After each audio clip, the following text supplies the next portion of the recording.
بار دیگر سلام دوستان عزیز. امروز رسیدیم به مسئله چهارمی کارهای خطی الیپیادهای نموداری خوانندگان صف 11 و من شرط مسئله را در روی اکران میگذارم. حاضر باشد میخونم. از دو پیچک دایروی که ردیف هر یک به 5 سانتی متر برابر است، قوه جریان الکتریکی یخیره 2 آمپر جاری است. همواره پیچک‌ها با یکدیگر پرپندیکولار بوده، مرکزهای آنها با یکدیگر موافقند. و رسم نگرید، من رسم را در تخته صنف تصویر کردم. ایندوکسیون میدان مگنیتی را در مرکز پیچ‌ها معین کنید. البته در این رسم یک حلقه در همواره تخته صنف تصویر کرده شده است. حلقه دیگر در همواره پرپندیکولار به این همواره یعنی باید تصویر کرده میشد، ولی ما در همین یک رسم اون رو تصویر کردیم. البته برای حل کردن این مسئله ما باید سمتی ایندوکسیون میدان مگنیتی را دانیم که هنگام جاری شوی جریان در داخل سمت ایندوکسیون میدان مگنیتی به کدام طرف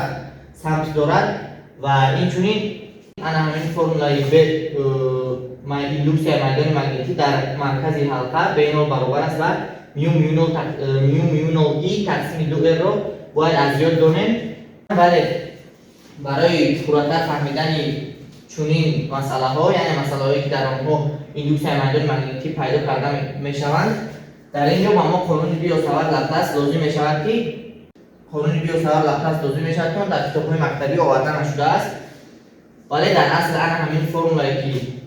ایندوکسیون میدان مگنیتی را در مرکز حلقه استفاده می کند از قانون بیوساور لپلاس حاصل می شود و ما حاضر یک بار دیگر آن را حاصل می کنیم. من برای آسانی کار یک حلقه را گرفتم و در آن جریانی ایندوکسیون جریان را با همین سمت سر دادم و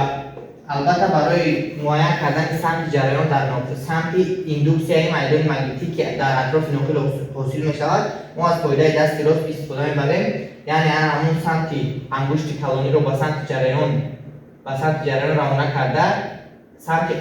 انگشت‌ها همین انگشت‌هایی که در اطراف همین چرخ می‌زنند سمت ایندوکسیون میدان مگنیتی را نشان می‌دهند. یعنی در اینجا ببینید که قوه جریان به آنجا روانه است و همین انگشتان من سمت ایندوکسیون میدان مگنیتی را نشان می‌دهند و در این طرف راست همین ناخی میدان مگنیتی از ما یعنی بر رسم روانه است. چه طوری می‌بینید از ما روانه است، در این طرف باشد به ما روانه می‌شود. اگر ما میدان مگنیتی رو در این طرف میافتیم، سمت میدان مگنیتی به ما روانه میشه، چون که انگشتان ما در اینجا به طرف خودی از رسم به ما تاب میخورند، ولی در اینجا از ما به رسم روانه است. یعنی اگر ما در اینجا میدان مگنیتی رو میافتیم سمت آن به سوی ما، یعنی به سوی ما رو ما با نقطه اشاره میکنیم و از سوی ما رو با همین x اشاره میکنیم، با کرست اشاره میکنیم. جریان در همین حلقه دور میزند و اگر ما ایندوکسیون این جریان رو گیریم در اینجا نیست از ما روان می شود، یعنی موافق همین قاعده دستی راست ایندوکسیون میدان مگنیتی از ما به رسم روانه می شود، در اینجا نیست همین از ما روانه می شود و در اینجا نیست. یعنی همین اگر یک قسم خورد DL رو انتخاب کنیم، سمت جریان در این قسم خورد DL نیز به همون سمت روانه است و در اینجا نیست قوه ایندوکسیون میدان مگنیتی از ما به سوی رسم روانه است، ولی من این رو در همواره تخته صنف تصویر کردم و برای یکم الیمنت جریان یعنی EDL ما نوشته همین قانون بیوساور لپلاس را در شکل اسکالری می‌نویسیم، چون که در اینجا قانون بیوساور لپلاس رو من در شکل وکتوری و در شکل اسکالری نوشتم، ولی برای جواب‌های عددی رو به دست آوردن ما باید از همون فرمای قانون بیوساور لپلاس در شکل اسکالری استفاده بریم برای جواب‌های عددی رو پیدا کردن و ما از همین فرمول میو استفاده می‌بریم. در اینجا میو تقسیم 4 ضرب ای به ال سینوس تتا تقسیم ال کوادرات. چطور که می‌بینیم در اینجا اگر ما الیمنت جریان DL رو انتخاب کنیم و مثل همین DL دیل خود DL دیگر رو انتخاب کنیم، مسافت از همون یعنی از مسافت از دیل خود یعنی همین دورت و مرکز آن به یک نمود به R برابر است، یعنی برابر بوده، همه مسافت برابر بوده به R برابرند و برای همین اینچنین سمت همین الیمنت جریان یعنی EDL به همون سمت روانه است، سمت همین با سمت R یعنی گفتم که مسافت تا جایی که ما نقطه میدان مگنیتی رو پیدا میکنیم پرپندیکولار میباشد، چون که رادیوس دوره همه وقت با همون نقطه‌ای که در آنجا بررسنده دوره پرپندیکولار میباشد. یعنی در اینجا DL اگر DL رو خیلی خوب کنیم سمت آن با سمت همون رسنده هم سمت می شود. یعنی سمت رسنده با سمت رادیوس دوره همه وقت پرپندیکولار است. برای همین در اینجا سینوس تتا خودی همون کنج بین الیمنت جریان DL و مسافت تا نقطه‌ای که ما در آنجا میدان مگنیتی رو میابیم، ایندوکس میدان مگنیتی رو میابیم، یعنی کنج تتا کنج بین همون R و DL میباشد که در اینجا کنج تتا همون 90 گراد میباشد که سینوس تتا همون 1 میشود و فرمول ما چنین نمود میگیرد. dB برابر است با میو نو تقسیم 4p EDL ضربی EDL. یک بار دیگر قید کردن ضرور است که در اینجا L ما با همون L کلان برابر است L کوادرات. اگر همین دوره رو با الیمنت های DL خیلی خوب تقسیم کنیم، هر یک کدام آنها در هر همین نقطه او یگان قسم DB خیلی خود را حاصل میکنند و برای یافتن ایندوکسیون کره میدان مگنیتی در مرکز دوره ما باید همه آنها را جمع کنیم. یعنی سوم همین همه DB ها با ما میدهند همون بی نتیجه بی همون بی نو رو میدهند. پس ما میتونیم نویسیم که بی نو برابر است و سوم همه این DB ها این میشود اینتگرال از DB و برابر است و در اینجا DB ما در این پیش برابری پیشینه در برابری پیشینه این رو ما قید کرده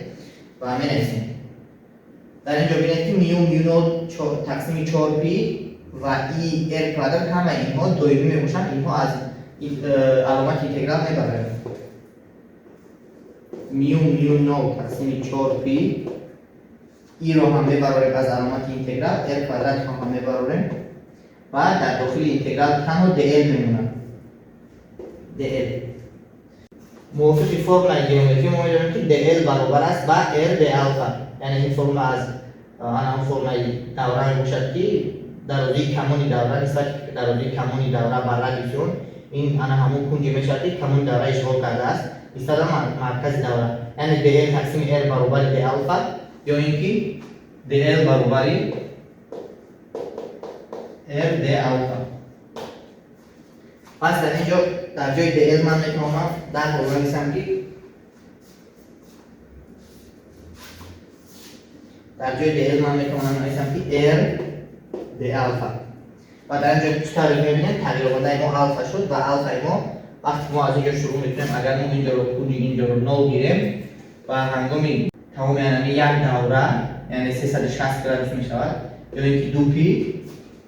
کنج ما یعنی از 0 تا 2p تغییر می‌یابد تا 2p رادیان تغییر می‌یابد. پس در اینجا میتونه R باز دایمی هست از اینتگرال برابر و با این در اینجا با کوادرات R اختصار میشوند و حاصل میکنیم میو نو ای تقسیم 4p R د الفا. 4p R رو می‌نویسیم 4p R د الفا ما اینتگرال از 0 تا 2p میشود خودی 2p که در اینجا ما میتونیم 2p رو با 2p پایان اختصار نامده حاصل کنیم.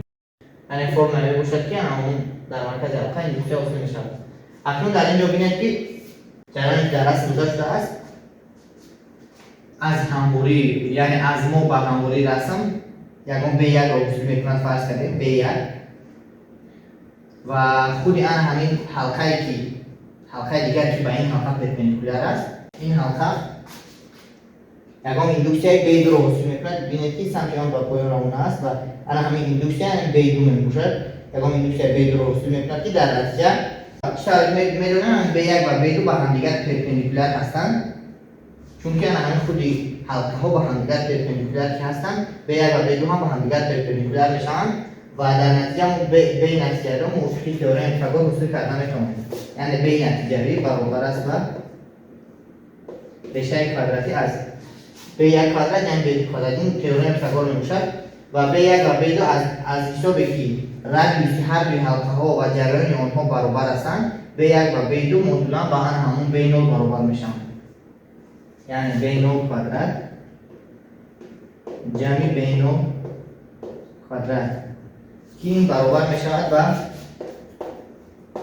رشته 2 ضرب به نول و به نول در جایش ما همین رو میگذاریم یعنی در جای به نول همین رو میگذاریم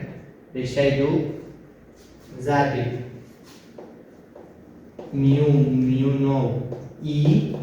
تقسیم 2 ار و در اینجا 2 رو با رشته 2 اگر اختصار کنیم میشود میو نو ای تقسیم رشته 2 ار.